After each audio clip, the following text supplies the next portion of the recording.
এই লেকচারে আমরা দেখবো message encryption authentication technique. Last লেকচারে এগুলো নিয়ে আমরা টাইপস গুলো মোটামুটি আমরা একটা ডিসকাস করেছি, ওর কনসেপ্টটা বুঝে গেছি। যারা লাস্ট লেকচারটা এখনো দেখোনি, আমি এর আই বাটনে লিঙ্ক দিয়ে দেবো, প্লাস তোমরা ডিসক্রিপশন থেকেও এই প্লেলিস্টে তোমরা পুরো লিঙ্কটা পেতে পারো, গিয়ে ওখান থেকে দেখতে পারো, কোনো অসুবিধা নেই।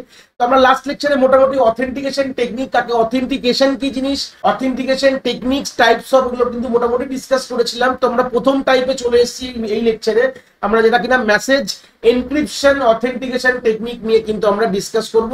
এখানে যে সাইফার টেক্সটে কিন্তু অথেন্টিকেটর হিসাবে ইউজ করা হচ্ছে, যেখানে স্ক্রিনে তোমরা দেখতে পাচ্ছ যে cipher text is use as the authenticator. পুরো ক্লিয়ার হয়ে গেছে আশা করি।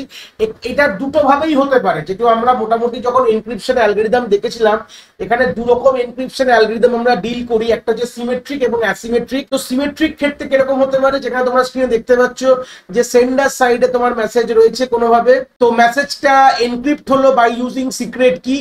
মেসেজটা এই যে দেখতে পাচ্ছ ডট ডট দেওয়া, মানে এটা হচ্ছে encrypted message on the network travel করে তোমার রিসিভার সাইডে গিয়ে আবার ডিক্রিপ্ট হবে ওই সেম সিক্রেট কি দিয়ে, করে আমরা মেসেজটা, আমরা যে প্লেন টেক্সটটা কিন্তু আমরা দেখতে পাবো। তাহলে এই মেসেজটাকে বলা হয় আমাদের প্লেন টেক্সট বলা হয়, আর এইটাকে বলা হয় আমাদের সাইফার টেক্সট বলা হয়। মোটামুটি এগুলো জানো। আর যে অ্যালগরিদম গুলো এনক্রিপশন এবং ডিক্রিপশনের জন্য ব্যবহার করছি, this are all symmetric base algorithm. ঠিক আছে, এটা মোটামুটি একটা আইডিয়া তোমাদের আছে, এগুলো আমরা অলরেডি ডিসকাস করেছি। আশা করি এখান থেকে আর কিছু বলার নেই আমার, আশা করি। তো সিমেট্রিক অ্যালগরিদম দিয়ে এগুলো এনক্রিপশন হচ্ছে। তো এই যে এখান থেকে এবার প্রশ্নটা থাকবে যে স্যার এখানে আমরা অথেন্টিকেশন কিভাবে ব্যবহার হলাম, অথেন্টিকেশন ব্যবহার হচ্ছে মানে ফ্রম দ্য কারেক্ট সেন্ডার পাচ্ছি। দেখো গল্পটা হচ্ছে এখান থেকে একটা জিনিস, কিন্তু বড় জিনিস প্রত্যেকটা টেকনিক থেকে আমরা দেখব যে আমরা এখানে এই কোন এই যে মেসেজটা, যে এই যে সিক্রেট কিটা, এই যে সেন্ডার তার রিসিভার নিজেদের মধ্যে আগে প্রথমে এক্সচেঞ্জ হয়, কেন কি সিক্রেট কি দুজনই ব্যবহার করবে।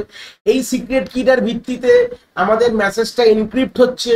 সিম্পল কথায় বলতে এনক্রিপশন হয়ে সেটা আবার আসছে, সে ডিক্রিপ্ট হচ্ছে। তো এখান থেকে দুটো জিনিস আমরা রাখবো প্রত্যেকটা স্টেপে, যে অথেন্টিকেশনটা অ্যাচিভ হচ্ছে কিনা। হ্যাঁ, এখানে অথেন্টিকেশন কিন্তু অ্যাচিভ হচ্ছে, কেন কি আমাদের রিসিভার কিন্তু কোনোভাবে বুঝতে পারছে যে এটা কিন্তু সেন্ডারের থেকেই এসছে।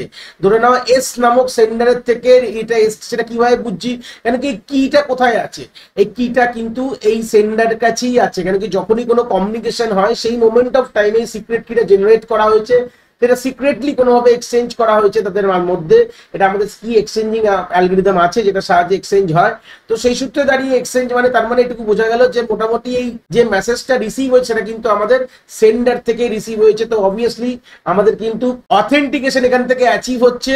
আর যদি কনফিডেন্সিয়ালিটির কথা বলি, তাহলে কিন্তু এখানেও কিন্তু কনফিডেন্সিয়ালিটি অ্যাচিভ হচ্ছে, কারণ কি এনক্রিপশন হয়ে যাচ্ছে উইদিন দ্য নেটওয়ার্ক, কেউ ওটাকে চেঞ্জ করতে পারবে না, হ্যাক করতে পারবে না। এই জন্য এটাকে কনফিডেন্সিয়ালিটিও কোনোভাবে কিন্তু এই স্কিমে কিন্তু অ্যাচিভ হয়ে যাচ্ছে। মোটামুটি একটা আইডিয়া ক্লিয়ার হলো যে সিমেট্রিক বেসড যেসব অ্যালগরিদম গুলো আছে সেখান দিয়ে কিন্তু, যেটা আমরা mainly message encryption authentication technique যেটা আছে, সেটা মেনলি সিমেট্রিক যদি ক্ষেত্রে ভাবি, মানে অ্যালগরিদম যদি সিমেট্রিক ইউজ করি, যেটা মোটামুটি আমরা এতদিন যেগুলো দেখে এসেছি, বিইএস দেখেছি, এইএস দেখেছি, আইডিএ, RC4, RC5, যে অ্যালগরিদম গুলো দেখেছি, ব্লোফিশ অ্যালগরিদম, মোটামুটি এই অ্যালগরিদম গুলো আমার প্লেলিস্টে অ্যাভেলেবেল আছে, যারা এখনো দেখতে পারো।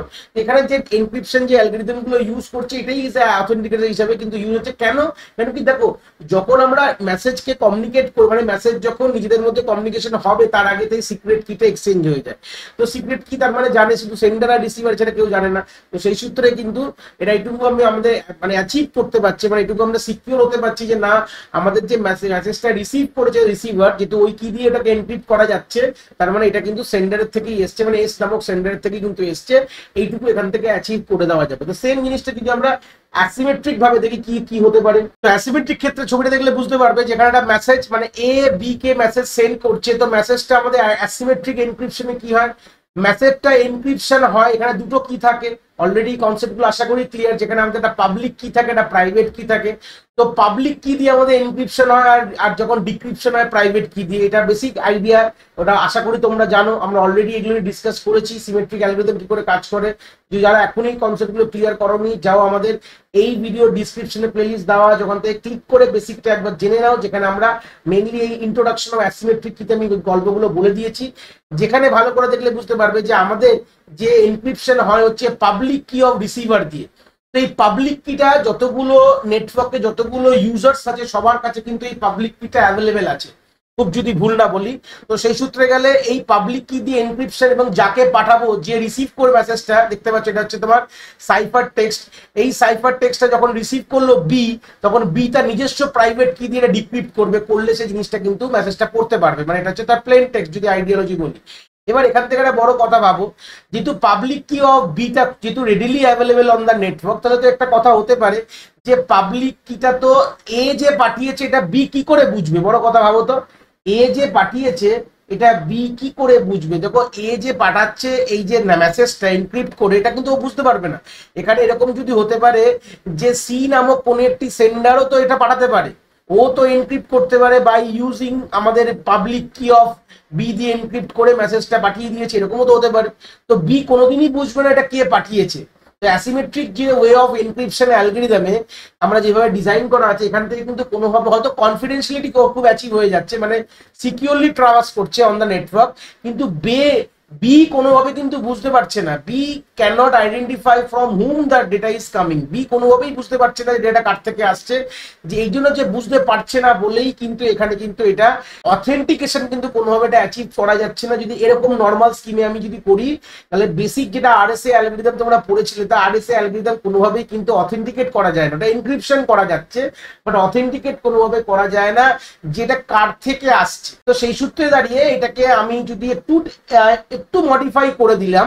মডিফাই কিভাবে করলাম জাস্ট আইডিওলজিক্যাল কথা বলছি। এর পরের মডিফিকেশন ডায়াগ্রামটার তলায় আমি আঁকছি, দেখলে বুঝতে পারবে। তো তলায় এই ডায়াগ্রামটা এঁকে দিয়েছি, যে হালকা একটু চেঞ্জ করবো। কি করবো? যে এনক্রিপশন করেছিলাম পাবলিক কি অফ বি, যে উল্টো করে দেবো। এখানে কিভাবে উল্টো করে দেবো? আমরা এখানে এনক্রিপশন করবো, যেহেতু এ পাঠাচ্ছে আমরা প্রাইভেট কি অফ এ দিয়ে এনক্রিপশন করব, ঠিক আছে। আর ডিক্রিপশন করার সময় যে বি এই মেসেজটা ডিক্রিপ্ট কিভাবে করবে? পাবলিক কি অফ এ দিয়ে ডিক্রিপ্ট করবে। যদি এটাকে যদি স্কিমটা একটু পাল্টে দিলাম, ব্যাপারটা একই, কিন্তু সেই তোমার সেম প্লেন টেক্সটটাকে আমরা এনক্রিপশন করছি প্রাইভেট কি অফ সেন্ডার দিয়ে, আর ডিক্রিপ্ট করছি আমাদের পাবলিক কি অফ রিসিভার। এটা কিন্তু অ্যাকচুয়ালি অ্যাসিমেট্রিক অ্যালগরিদম বলে না, বাট আমি যদি এরকম কিছু ডিজাইন করি, তখন তাহলে কি আমাদের অথেন্টিকেশন অ্যাচিভ করে? বলছে হ্যাঁ, এখন কিন্তু অথেন্টিকেশন অ্যাচিভ করে যাচ্ছে। কেন বলতো? কেন কি যখন বি মেসেজটা পাবে, ডিক্রিপ্ট করার সময় কিন্তু শুধুটা এর পাবলিক কি দিয়ে ডিক্রিপ্ট হবে। তার মানে এটুকুনি ক্লিয়ার হয়ে গেল, তাহলে বি কিন্তু বুঝতে পারলো যে মেসেজটা কিন্তু এর থেকেই এসছে। এইটুকু কিন্তু বি ক্লিয়ার হয়ে গেল। কি বললাম ক্লিয়ার হয়েছে? এইটুকু বি ক্লিয়ার হয়ে গেছে যে মেসেজটা কিন্তু আমার এ থেকেই এসছে, কেন কি এর পাবলিক কি ছাড়া ওটাকে ডিক্রিপ্ট করা যাবে না। এইটুকুনি এইভাবে কিন্তু আমরা অথেন্টিকেশন কিন্তু অ্যাচিভ করলাম, বাট আমাদের কনফিডেন্সিয়ালিটি কিন্তু এখানে অ্যাচিভ হলো না। কেন বলতো? কেন কি দেখো, যে কোনো নেটওয়ার্কে যে কোনো ডিভাইস ধরে নাও, যদি এখানে আমার সি থাকে, সি কিন্তু এটা পেয়ে গেলে এর পাবলিক কিন্তু সবার কাছে অ্যাভেলেবেল। পাবলিক কি সবার কাছে অ্যাভেলেবেল বলে আমাদের নেটওয়ার্কের যে কোনো লোক, যে কোনো ইউজার কিন্তু এই মেসেজটাকে কিন্তু খুলে পড়তে পারবে। কেন কি এটা যে ডিক্রিপ্ট হওয়ার সময় আমাদের পাবলিক কি যে ডিক্রিপ্ট হচ্ছে। তাহলে এখান থেকে একটা বড় কথা ভাবলাম, বুঝলাম, যদি আমাদের কনফিডেন্সিয়ালিটি আমরা অ্যাচিভ করতে হয়, তাহলে অথেন্টিকেশন আসছে না। অথেন্টিকেশন অ্যাচিভ করতে হলে কিন্তু আমাদের কোনোভাবে কনফিডেন্সিয়ালিটি আসছে না। তো এই দুটোকে একসাথে কি করে করা যেতে পারে, এটার জন্য একটা বড় কিন্তু গল্প আমরা এখানে রাখবো। একটা এর পরের ছবি দেখবো যেখানে আমরা দুটোকেই আমরা একসাথে রেখেছি, মানে আমরা কনফিডেন্সিয়ালিটিও রাখবো এবং আমরা অথেন্টিকেশনও রাখবো। কিভাবে করব চলো দেখি। তো এই ছবিটা দেখলে তোমরা বুঝতে পারবে, যেখানে আমাদের দুটো জিনিসই আমরা কোনোভাবে এটাকে অ্যাচিভ করছি। একটা হচ্ছে তোমাদের কনফিডেন্সিয়ালিটি অ্যাচিভ হবে, আমাদের অথেন্টিকেশন অ্যাচিভ হবে। কি করে? ভালো করে দেখো, এখানে আমাদের ডুয়েল এনক্রিপশন হচ্ছে। কি বললাম? এই কনসেপ্টে আমাদের এই টেকনিকে আমরা এখানে ডুয়েল এনক্রিপশন ইউজ করছি। কিভাবে ডুয়েল এনক্রিপশন ইউজ করছি দেখলে বুঝতে পারবে। আমাদের যে মেসেজটা ফার্স্ট আমরা এনক্রিপ্ট করছি প্রাইভেট কি অফ এ দিয়ে। ভালো কথা, তাহলে মেসেজটা এনক্রিপ্ট হয়ে এই ফেজ 1 এনক্রিপশন দেখতে পাচ্ছ, এই রয়েছে দেখতে পাচ্ছ। তারপর আমরা ফার্দার এনক্রিপ্ট করছি আমাদের পাবলিক কি অফ বি দিয়ে। ঠিক আছে, হয়ে গেল পাবলিক কি, মানে বি এর পাবলিক কি সবার কাছে অ্যাভেলেবল, অসুবিধা নেই। করার পর যে মেসেজটা আছে সেটা দেখতে কিছুটা দেখো, দেখতে পাচ্ছ ভেতরে আর বাইরে, মানে ডুয়েল এনক্রিপশন হয়ে গেছে। মানে এনক্রিপশনের ওপর এনক্রিপশন বলে ডুয়েল এনক্রিপ্টেড মেসেজ হয়ে গেছে। তো এই মেসেজটা যখন ডিক্রিপ্ট হবে বি এর কাছে, ফার্স্ট অফ অল কি করে কনফিডেন্সিয়ালিটি অ্যাচিভ করে ভালো করে দেখো। প্রথমত ফার্স্ট কনফিডেন্সিয়ালিটি কথা বলে দেখ, পাবলিক কি অফ বি দিয়ে এনক্রিপশন করেছে, ফাইনাল এনক্রিপশনটা পাবলিক কি অফ বি দিয়ে, তার মানে এটাকে ডিক্রিপ্ট কে করতে পারবে, তার মানে এটা শুধু বি করতে পারবে।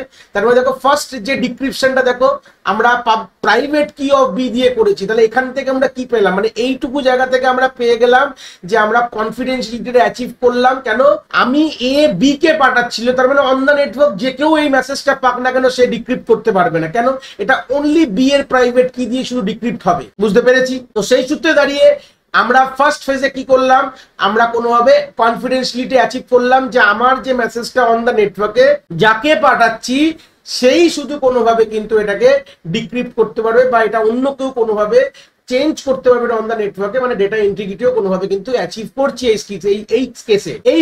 এইবার যেটা যে এ থেকে পাঠিয়েছে, মানে এটা যে মানে অথেন্টিকেট কি করে করবে বি, যেটা এ থেকেই এসছে কিনা দেখো ভালো করে দেখো। এরপর যে মেসেজটা পেলো এটাও কিন্তু একটা এনক্রিপ্টেড মেসেজ, এবার এটা ডিক্রিপ্ট করছে কি দিয়ে দেখো, এটা এনক্রিপ্ট হয়েছিল প্রথম ফেজে আমাদের পাবলিক কি অফ এ দিয়ে কিন্তু এনক্রিপশন হয়েছিল। তাই জন্য এই ফেজে কিভাবে ডিক্রিপ্ট হচ্ছে, আমাদের ডিক্রিপ্ট হচ্ছে দেখো সরি প্রাইভেট কি অফ এ দিয়ে এনক্রিপশন হয়েছিল, পিআর মানে প্রাইভেট কি, পিআর মানে প্রাইভেট আর পিইউ মানে পাবলিক। মোটামুটি এটা আমার বেসিক এনক্রিপশন অ্যাসিমেট্রিক এনক্রিপশন ভিডিওতে আমি বলেছি। তো সেই সূত্রে দাঁড়িয়ে এটা যখন আমাকে মানে ডিক্রিপ্ট করবো দেখো আমি পাবলিক কি অফ এ দিয়ে, দেখো প্রাইভেট কি অফ এ দিয়ে যদি তুমি এনক্রিপশন এখানে করেছিল আর ডিক্রিপ্ট করার সময় পাবলিক কি অফ এ ইউজ করি, তার মানে কি বুঝলাম দেখো এটা কখন পসিবল, তার মানে এ কিন্তু এর উপরে এর উপরেই আমি ছবিটা বলেছিলাম দেখিয়েছিলাম যে আমরা যদি প্রাইভেট কি দিয়ে এনক্রিপশন করি আর যদি আমরা পাবলিক কি দিয়ে ডিক্রিপশন করি তাহলে কিন্তু আমরা অথেন্টিকেশন অ্যাচিভ করছিলাম। এটা কিন্তু অলরেডি আমরা উপরে ভিডিওতে দেখে উপরের ছবিতে দেখে নিয়েছি, এখানেও বুঝতে পারলে। তাহলে আমাদের কনফিডেন্সিয়ালিটি আমাদের আমরা সেকেন্ড ফেজ অফ এনক্রিপশন আমাকে হেল্প করলো আর ফার্স্ট ফেজ এনক্রিপশনে আমাদের অথেন্টিকেশন হেল্প করলো। তার মানে এইটা দিয়ে আমাদের প্রথম ফেজে যে এনক্রিপশনটা করলাম মানে ফার্স্ট ফেজ আর সেকেন্ড ফেজ, এটাকে যদি ফার্স্ট ফেজ বলো, ফার্স্ট ফেজ অফ এনক্রিপশন যদি বলো, আর এটা যদি সেকেন্ড ফেজ বলো, তাহলে ফার্স্ট ফেজ হেল্প করছে আমাদের অথেন্টিকেশনের জন্য, সেকেন্ড ফেজ হেল্প করছে আমাদের কনফিডেন্সিয়ালিটি অ্যাচিভ করার জন্য। তাহলে এটা অথেন্টিকেশনের জন্য আমরা ইউজ করছি, এটা আমাদের কনফিডেন্সিয়ালিটির জন্য ইউজ করছি। তাহলে মোটামুটি এইভাবে কিন্তু আমরা দুটোই, আমরা আলটিমেটলি আমাদের একটাই অথেন্টিকেশন স্কিম আমরা পড়ছি, কিন্তু আমাদের মাথায় কিন্তু এই জিনিসগুলো রাখতেই হবে যে দুটো ভাবেই আমরা কোনোভাবে অথেন্টিকেট এবং আমরা কনফিডেন্সিয়ালিটি দুটোই যাতে অ্যাচিভ করতে পারি, আমাদের যে স্কিমে আমরা পাঠাবো যাতে দুটোই জিনিস যাতে অ্যাচিভ করা যায়। তো এই ছিল হচ্ছে বেসিক কনসেপ্ট অফ আমাদের মেসেজ এনক্রিপশন অথেন্টিকেশন টেকনিক, মানে কি করে মেসেজ এনক্রিপশন করে আমরা অথেন্টিকেশনটাকে অ্যাচিভ করছি, এটাই আমরা এখান থেকে এই লেকচার থেকে আমরা শিখলাম। এই ছিল concept of this message encryption. আশা করি তোমরা ব্যাপারটা খুব ভালো করে এখান থেকে বুঝতে পেরেছো। যদি ভিডিওটা ভালো লেগে থাকে অবভিয়াসলি একটি লাইক করো আর বন্ধু বান্ধবের সাথে শেয়ারও করো যাদের সত্যিই দরকার এরকম ভিডিওর। আর হ্যাঁ, অবভিয়াসলি চ্যানেলে নতুন হলে চ্যানেলটাকে সাবস্ক্রাইব করে দিও এবং বেল আইকনটিকেও প্রেস করে দিও, তাহলে এরকম নতুন নতুন ভিডিওর নোটিফিকেশন তোমরা সবার আগে পেয়ে যাবে। তোমাদের এক একটি লাইকে আমি অনেকটি মোটিভেশন পাই, আমি ফিউচারে এরকম ভিডিও আরো তোমাদের যেগুলো দরকার আমি অবভিয়াসলি নিয়ে আসার প্রচেষ্টা রাখি। তোমাদের যদি কোথাও কোনো ডাউটস হয় তাহলে ভিডিওর কমেন্ট সেকশনে অবভিয়াসলি আমাদের জানাতে পারো, আমি সেইগুলোর সমাধান অবভিয়াসলি করার চেষ্টা করব। তোমাদের যদি মনে হয় স্পেশাল কোনো টপিক আছে যেটা নিয়ে ভিডিও বানালে তোমাদের সুবিধা হবে, সেটাও তোমরা আমায় জানাতে পারো এই ভিডিওর কমেন্ট সেকশনে লিখে। অবভিয়াসলি চেষ্টা করব ফিউচারে সেই টপিকগুলোকে নিয়ে ভিডিও বানানোর কথা। সবাই ভালো থেকো, আর হ্যাঁ, আবার দেখা হচ্ছে নতুন একটি ভিডিওর সাথে।